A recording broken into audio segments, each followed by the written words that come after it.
They say every township has a heartbeat.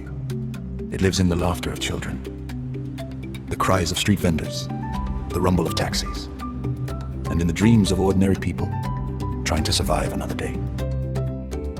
To everyone who passed him on the street, Neo was just another young man chasing a paycheck, a tiny shack, an old Citi Golf, and a quiet life.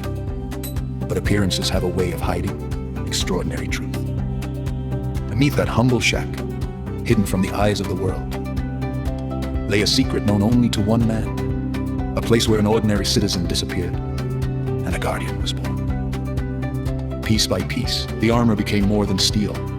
It became a promise that whenever darkness threatened the innocent, someone would stand against it. Then, silence. The sounds of the township faded, but one voice pierced through them all. A child, crying for help. No matter how far away, Neo always heard the ones who needed him most. His greatest weapon wasn't hidden in the bunker. It waited outside, a simple white Citi Golf. To the world, just another township car. To Neo, the fastest way to answer a desperate prayer.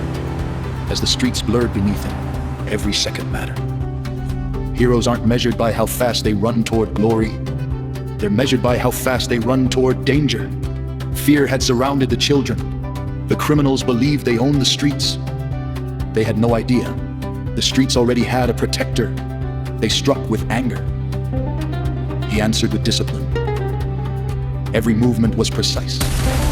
Every step carried the spirit of the ancestors who had chosen him. They believed fire would stop him. They believed flames belonged to destruction. But some fires do not burn, they protect.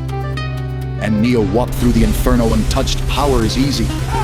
Mercy is difficult. Neo never fought for revenge. He fought so that every child could see another sunrise.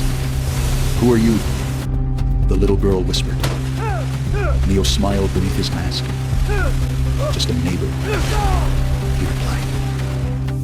Before anyone could thank him, he was already gone.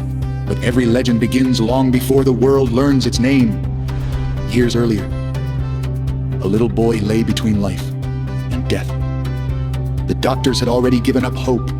Then, beneath the cover of darkness, a forgotten man entered the hospital, an old traditional healer, a grandfather Neo had never met, a man the world feared, but destiny had not forgotten. He raised his staff. The room trembled. The spirits of the lion, the eagle, the python, the buffalo, and the fearless honey badger answered his call. "This illness is not a curse," he whispered. "It is the ancestors preparing their chosen guardian." The next morning, the impossible happened. The sickness vanished, but something greater had awakened. Strength, speed, courage, and a responsibility no child should ever have to carry. So Neo hid the truth by day. He packed groceries. He smiled at customers. He lived like everyone else, because the greatest heroes rarely looked like heroes. And every evening, as the sun disappeared beyond the township, Neo climbed onto the roof of his little shack. He listened to every laugh, every song, every cry, 'cause somewhere, someone would need him again. And when they called, the protector would answer. Not every hero wears a crown. Some wear hope.